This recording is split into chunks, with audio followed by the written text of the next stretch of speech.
Ang susunod na programa ay rated G. Ito ay pwede sa lahat ng manonood. Magandang araw! Welcome to Hey Kasi Bata! Hey Kasi Bata! Hey Kasi Bata! Hey Kasi Bata! Sabihan niyo kami! Hey Kasi Bata! Hey Kasi Bata! Hey Kasi Bata! Mga bata, ako nga pala si Ate Regine, ang magbibigay alam sa inyo tungkol sa simbolismo at parte ng watawat ng Pilipinas. Ako naman si Ate Apple, ang magtuturo sa inyo sa tamang paggamit ng ating pambansang watawat. At ako naman si Ate Jonah na magbibigay alam sa inyo tungkol sa kasaysayan ng ating pambansang watawat. Ang kasaysayan ng ating pambansang watawat. Pambansang watawat ng Pilipinas. Ito'y ipinagawa ni General Emilio Aguinaldo na naging simbolo ng mga Pilipinong nagkaisa at nakipaglaban para sa kalayaan at kapakanan ng bansa. Sa Hong Kong itinahi ni Marcela ang watawat ng Pilipinas sa tulong ng kanyang dalawang anak na si Lorenza at Delfina Natividad, na pamangkin naman ni Gat Jose Rizal. Unang ginamit ang watawat ng Pilipinas noong ika-28 ng Mayo taong 1878 nang maging magtagumpay ang pakikipaglaban ni General Aguinaldo laban sa mga Espanyol. Ang araw na ito ay ikinilala bilang pambansang araw ng watawat sa Pilipinas. Noong ika-12 ng Hunyo taong 1878, ibinagayway ang watawat sa Kawit Cavite na idineklara na sa wakas ang kalayaan ng Pilipinas mula sa mga Espanyol.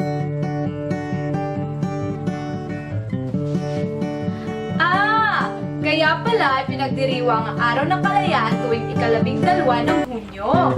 Oo, Ate Regine, at ngayon alam ko na rin kung paano tayo nagkaroon ng pambansang watawat. Tama kayo dyan mga ate! Simbolismo at iba't ibang parte ng watawat ng Pilipinas. Alam niyo ba na may kanya-kanyang simbolo ang iba't ibang parte ng watawat? Una na dito ang araw na may 8 silahis. Kinakatawan nito ang unang 8 probinsya na unang nag-alsa laban sa mga Espanyol. Ito ay ang Cavite, Laguna, Batangas, Maynila, Tarlac, Nueva Ecija, Pampanga, at Bulacan. Sumunod naman ito ang 3 bituin na kumakatawan sa 3 pangunahing isla ng bansa, ang Luzon, Visayas at Mindanao. Ang puting trianggulo naman ay sumasagisag sa Katipunan.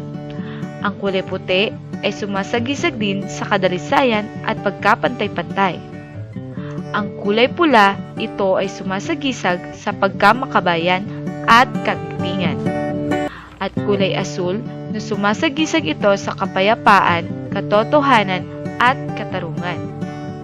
Ang tamang paggamit ng watawat ng Pilipinas. Ang watawat ng Pilipinas ay makikitang nakasabit sa loob ng batasang pambansa.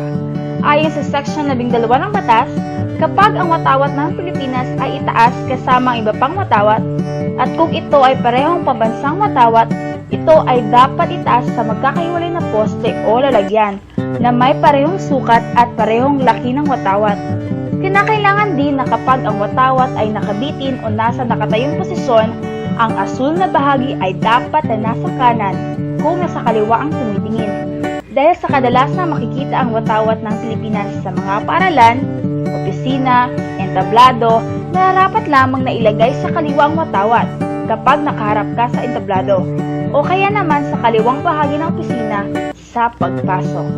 Kapag ang asul na bahagi ng watawat ay nasa itaas, nangangahulugan ito na payapa ang bansa.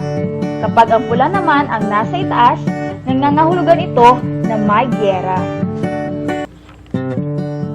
Ganun pala yun, Ate Apple at Ate Regine. Ganun pala talaga kahalaga ang ating pambansang watawat. Kaya mga bata, dahil tayo ay mga Pilipino, dapat alamin natin ang tungkol sa kasaysayan ng ating pambansang watawat. Tama ka dyan, Ate Jonah. Oh, mga bata, may natutunan ba kayo?